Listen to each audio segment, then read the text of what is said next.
هي مو قاعدة ولكن شو أسهل. تفضلي. Mr. Prime Minister, Arwa Damon with CNN. A few questions with regards to the arrest warrant and the accusations against the Vice President. شلون شو قلتي؟ ترجمة أكو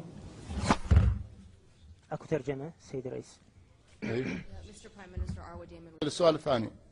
But given what you just said, is it not the government's responsibility to أليست ذاك مسؤولية الحكومة أن لا تقوم بإعلان عن تلك الاعترافات قبل أن يكون الحضور في المحكمة؟